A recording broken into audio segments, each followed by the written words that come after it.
Hello everybody and welcome back to some more Witchwood card reveal reviews things.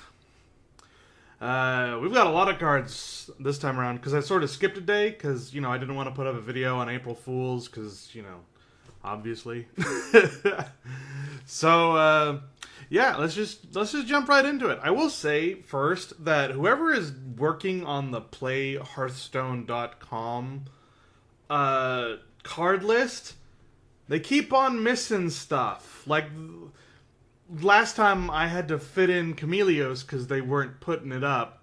This time they've missed the Witchwood Grizzly entirely. Like, there's been new cards released after that one, and they've skipped over it somehow. And I don't know if that means that Witchwood Grizzly was a troll, or if it's real, or what. Why isn't it on your website, Blizzard? Come on, fix yourself. There's a cat stretching on the table back there. In case you were wondering what that noise was. Anyway, let's just jump into it, yeah? With the Duskhaven Hunter, 3-cost 2/5 Hunter card, Stealth. Each turn, this is in your hand. Swap its attack and health. So it's like the pumpkin villager or whatever, the pumpkin peasant.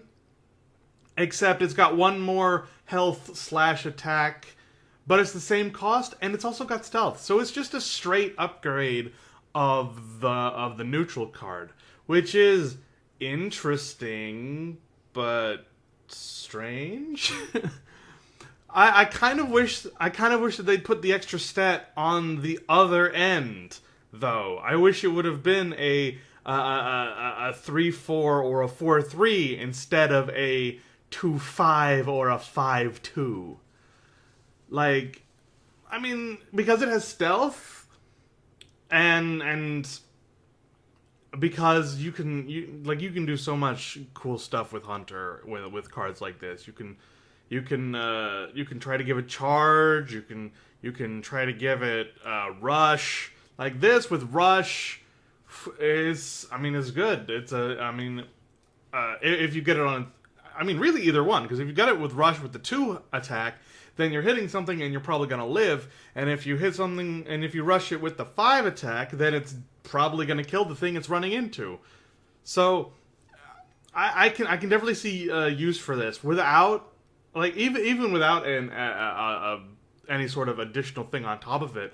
On turn 3, a 2/5 is pretty okay. It's not amazing, but it's pretty okay. 5/2 is not amazing. Cat, would you stop? Settle yourself. A 5/2 is not amazing for 3, but a 2/5 definitely is. And if you don't hit it right on the, I gotta sneeze. Oh, I'm so distracted. Oh, this card. It's okay. It's not amazing, but it's okay. Is basically what I'm trying to get at here. If you miss the mark, it's not amazing unless you can boost it somehow. If you do get it on the mark as a 2/5 for 3, it's okay. It is a straight upgrade of the Pumpkin Peasant, but the Pumpkin Peasant wasn't really all that great to begin with, so it's a leg up, but not enough of a leg up. But it's cool. It's cool. Is basically what I'm getting at. Next. The Toxmonger, 4 mana, 2/4 Hunter card. Whenever you play a 1-cost minion, give it poisonous. Wow, that is actually a really impressive thing. Kitty is behind my computer now. Kitty, would you... I'm gonna get you. I'm gonna get you, and you're gonna appear in this video. I swear. I'm gonna get you. But this is really, really interesting. I mean, the quest isn't going away yet. So you throw this into like a quest hunter and poof, poof, poof, poof. So very, very interesting. Even if you don't put it in that, like giving your jeweled macaw, like it makes those old 1-costs that you're like, ah, crap, I drew this on like turn 7. No, this makes it more worth it, I mean, a jeweled macaw with poisonous is pretty nuts. as compared to a just not poisonous Jeweled Macaw on turn 7. You know what I mean? Like, a 1-1 with poisonous on turn 7 is just as useful as a 1-1 with poisonous on turn 1. It's a 1-1, but with poisonous. It's going to kill whatever it runs into, so... And I like how, if this dies, I don't think it'll get rid of the poisonous on the macaw. So it's like, it's on there now. You gotta deal with that macaw. So yeah, definitely very interesting. I definitely like it. Fits great into, like, Quest Hunter. Otherwise, like, there aren't a whole lot of 1-costs you want to be playing. It's just, like, it's either to go into Quest Hunter and make Quest Hunter better, or it's to sort of salvage some low-cost minions that you'd put into your deck that you draw in the late game. One or the other. You probably don't want to play this on turn 4, because its stats just aren't up to par with it. You'd want to play this, like, in the late game alongside the 1-cost minions you want to give poisonous. Next, the Witching Hour. For Druid, 3 costs, summon a random friendly beast that died this game. It's pretty alright. Yeah, nothing really wrong with it. It's great in Quest Druid, because, I mean, Quest Druid has a lot of beasts. I don't know if what the thing they're trying to go for now with Druid really has much to do with beasts, but... I mean, Beast Druid has been done before, and it saw some pretty okay results, and there are still some pretty good beasts in Druid. So, I could see this being thrown in just to revive a beast. You do want to be careful not to put, like, your... Actually, I don't think the crow is sticking around, so never mind with that, but, you want to try not to have too many low-cost beasts with this. It would be unfortunate to resurrect something small with this. You'd want to have whatever it is you're bringing back to be worth 4 or more mana cost. So again, a late-game thing, but definitely a pretty good late-game thing. Druid is good at the late game, so... Next... The Cathedral Gargoyle for Paladin. 2 cost 2/2, battle cry. If you're holding a dragon, gain Taunt and Divine Shield. We haven't seen too much dragon Paladin synergy in a while. I'm on board for it though. I'd definitely like to see some dragons in Paladin being played. You'd think they'd go better together than they actually end up doing. Because a lot of the dragons tend to have high health and are very easily are great targets for buffing. So I'd like to see a little bit more of that, and this card kind of wants that to happen anyway. So a 2 cost 2/2 I think isn't as good as the 1 cost 1/1 with Taunt and Divine Shield, because it was a 1 cost 1/1 with Taunt and Divine Shield. But that's not going away yet. That's Frozen Throne. That's still sticking around. So you do that, and then you do this, and you have a dragon in your hand. It goes really well into a Divine Shield Paladin, which does work. So, like a Bolvar Paladin, or a Uther Duskbringer, or whatever it's called, the Death Knight Uther. Either one of those, it would work. You just got to make sure that you've got a dragon, which I think they can do. I think they could fit in. Yeah, seems pretty all right. Next, the Woodcutter's Axe for Warrior. 2 cost 2/2, Death Rattle, give +2/+1 to a random friendly rush minion. Now, this card depends entirely on how well and how reliably you can get those rush minions out. We haven't seen enough rush minions, I think, to make this worth it, but if we can get some good ones... then maybe. The problem I have with it is that it's a Death Rattle effect, so you have to time it out to have this thing only have one thing left. Like, play it the previous turn, run it in. The next turn, then you play your rush minion, then you have to run it in, and then you have to run in your rush minion. Or, you know, at least have the rush minion on the board.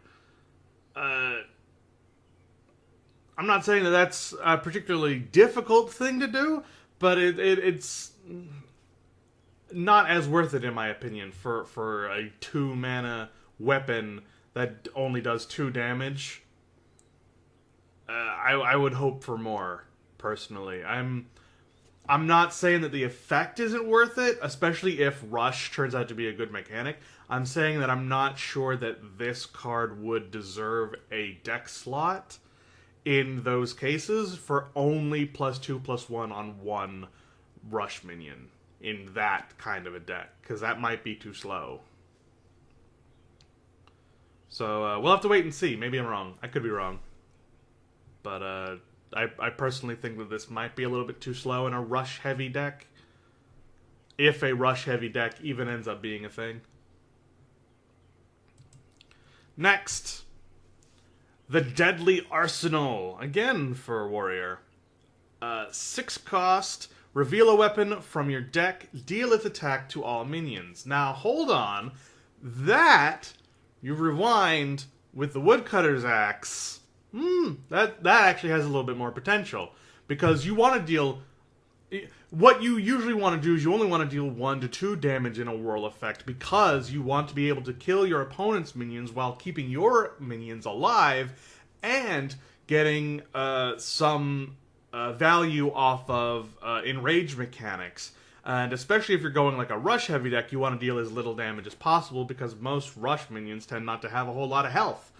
So the Woodcutter's Axe actually fits in really well with that. So you could get some double synergy off with the Woodcutter's Axe and this card. So in that case, I could actually kind of see it. The caveat there is that you'd have to be... you'd have to rely on not drawing your Woodcutter's Axe all the way up until turn 6.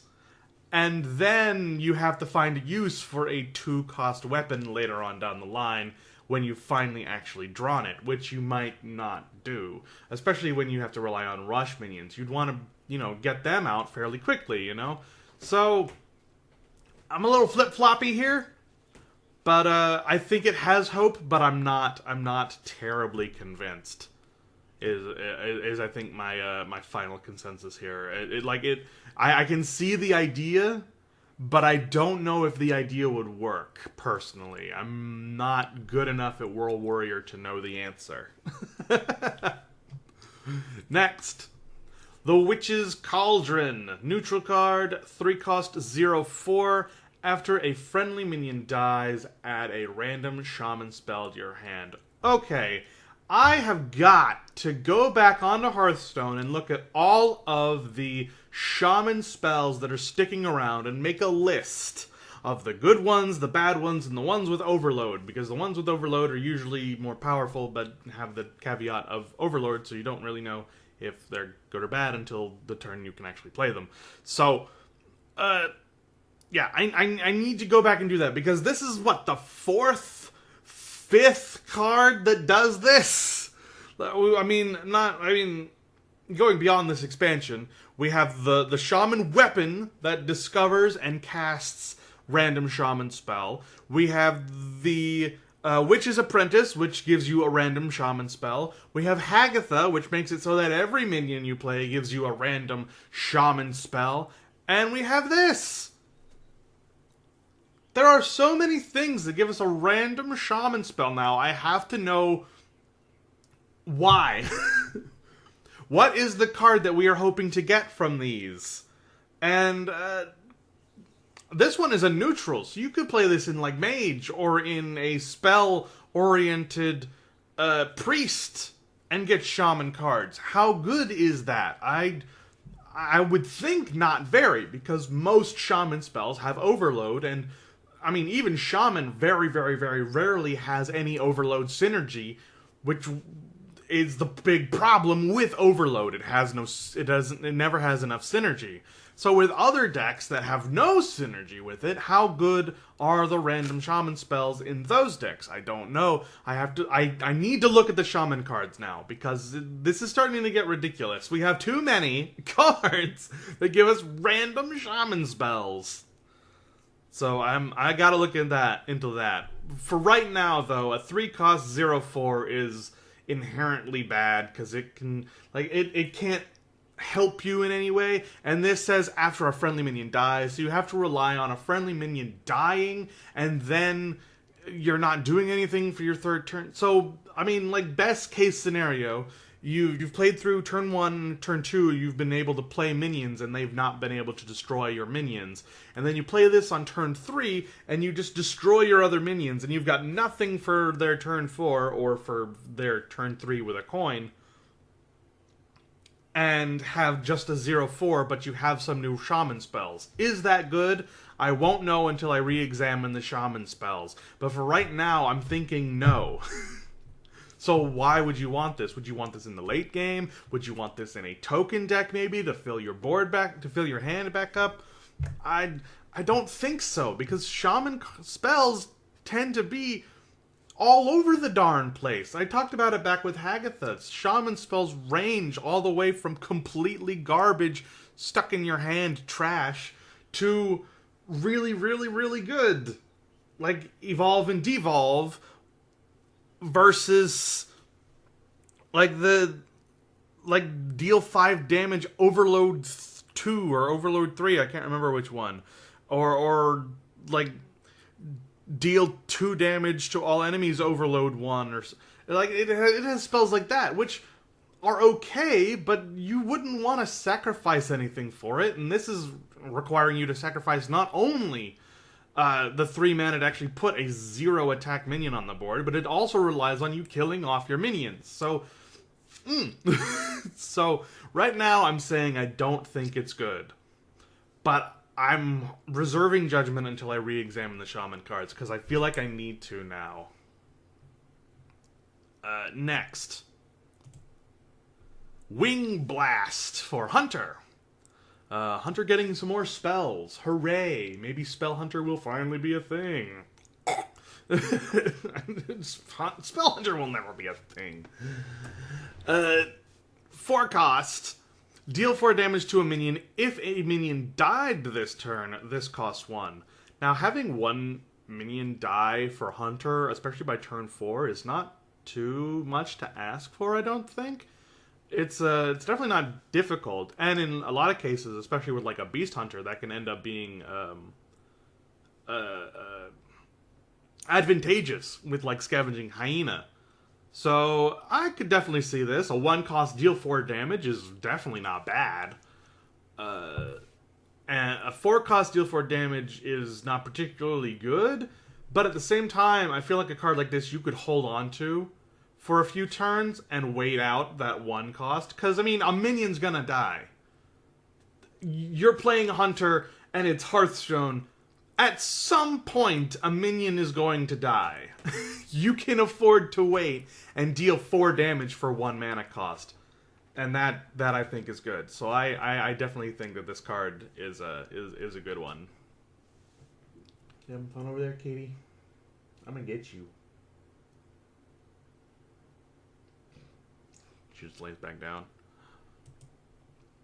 Next, Rat Trap. Again for Hunter.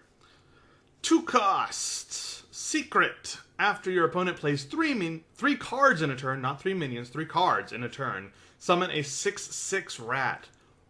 Wow. That's not bad. Yeah, no, that's not bad. I mean, it just being a 2-cost secret in general is never bad. I mean, the secrets tend to be pretty good, especially when they're low cost, like 2. Most secrets are 2 cost, and that's part of why they get their cool value. And it really depends on who you're fighting, whether or not they're ever going to play 3 cards in a turn. But because it's a secret, like, they're going to be worried about this for the whole game. Or at least until it finally pops and you get a free 6/6 at some point. So, like, a free 6/6 is hard to argue with. A 2-mana secret is hard to argue with. And the fact that it is a secret and that hunter secrets are typically good, so whenever an opponent plays a hunter secret, they always have to sort of be a little bit on edge. Because it could run the whole gambit of amazing things. Deal 2 damage to the entire enemy board. Put the card back in your hand and make it cost 2 more. Deal 4 damage to the card as soon as you play it. I mean, obviously if they have to play 3 cards in a turn, they'll rule that one out real fast. But, like, there's so many good hunter secrets. Adding this one on top of it is definitely welcome. And definitely not bad. I would wager that this is going to be a really good one and is going to be played. Yeah. A free 6/6 is just hard to argue with. It's good. And I know it's a 2-cost spell, but I'm basing it on the fact that they're probably not going to pop it the very next turn, okay? So later down the line, it's going to be their turn, and they're going to play 3 cards, and you're just going to get a 6/6, and you will have done no extra work for it. That's what I mean by a free 6/6. Moving on. Priest card.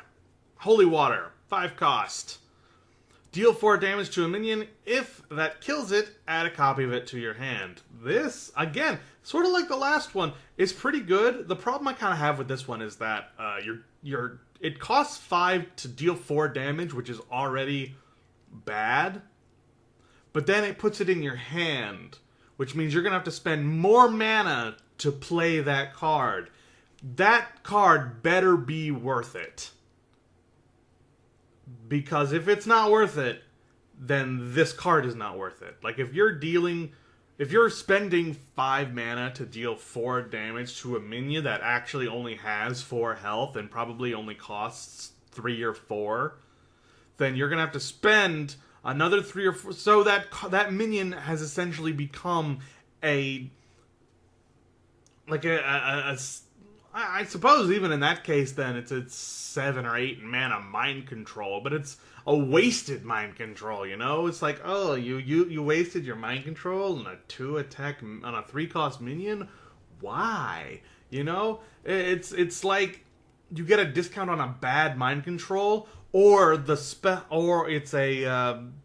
you're wasting your entomb on a low-cost minion and then drawing it the very next turn and you play it, or it's just 7 or 8 cost to play that card. So that card better be worth it. That card has got to be like a legendary or a legendary that you specifically want as priest, which is like Ysera or something like that. Now, what I do think is kind of interesting is that it just says to a minion. It doesn't say to an enemy minion.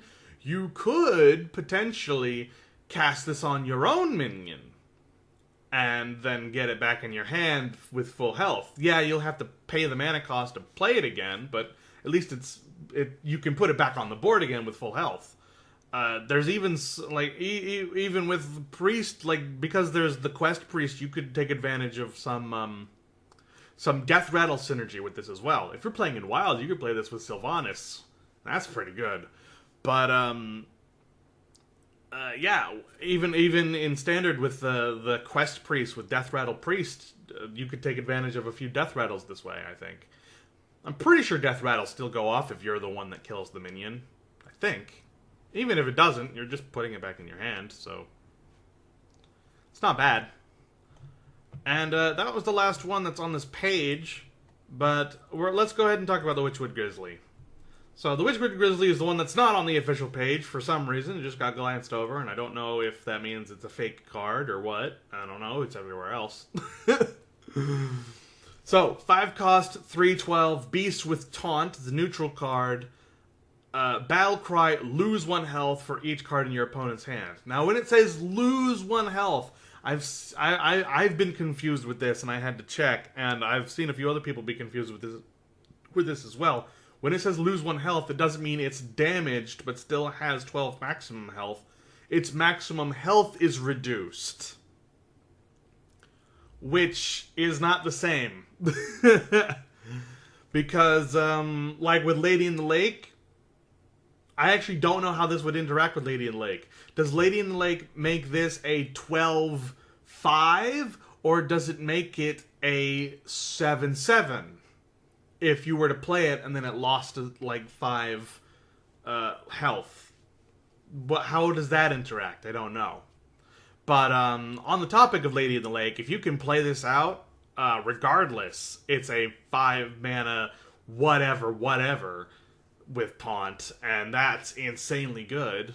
Like, if you play this out and your opponent has no cards, it's a 5 mana 12/12 with taunt, and then, well, I mean, what are you doing? That's so good. That's ridiculously good. So, I definitely think that if someone gets Lady in the Lake, they want this card. If Druid, like, they're going for some sort of a mill druid or a draw druid or a hand druid. They're going for something like that with, like, drawing and having stuff in your hand to buff stuff. As long as it's your hand and not your opponent's hand, then this could be pretty okay. So that other card, where'd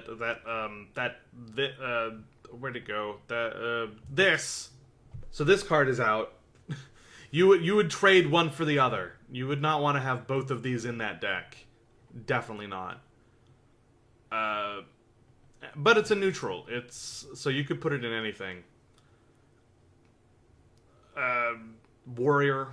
Quest Warrior would not have too much of a problem with this. On the whole, it's not bad. But it is very situational. It depends on how many cards your opponent has on whenever you want to play this. So it's one that's going to have to sit in your hand for a while, I feel, potentially. And it's not a good card for that. But if you can play it on turn 5 without sacrificing too much, I feel that as long as you can play this with it only losing, like, 2 or 3... Like, I think a 3/9 for 5 in taunt is still okay. It's not amazing. It's not great. But it's passable, I think. But any lower than that, and it's a bad card, I think. Again, unless specifically you're the... I said it and I forgot it. Gosh dang it. Lady in White. Did I call her the Lady in the Lake? I don't remember. The Lady in White. Unless you're specifically playing that kind of a priest, then you only want this card to lose like 2 health points for your opponent's hand, and for that you might have to wait past turn 5. But otherwise, it's okay. It's just okay. So, all right, it's time. The thumbs! The thumbs! I've said what the thumbs mean every time. If you've been watching, then you know what the thumbs do. But to recap, I don't know the meta. I just don't. These are my personal feelings about whether I think the card is good, whether I have no idea, or whether I don't like it. So, the Duskhaven Hunter, maybe. I have no idea. The Tuxmonger, yes, good card. The Witching Hour, yes, it's a good card. A revive for 3 is fine. Cathedral Gargoyle, maybe. Depends if Dragon Paladin becomes a thing. Woodcutter's Axe, maybe. I have no idea. I'm not good at World Warrior, and I haven't experimented with the rush mechanic, so I don't know. Deadly Arsenal, ditto. Witcher's Cauldron. I need to go back and look at some stuff, because this card has flummoxed me. Wing Blast, good. Rat Trap, good. Holy Water, it depends. But probably not, but it depends. And Witchwood Grizzly, ditto, depends.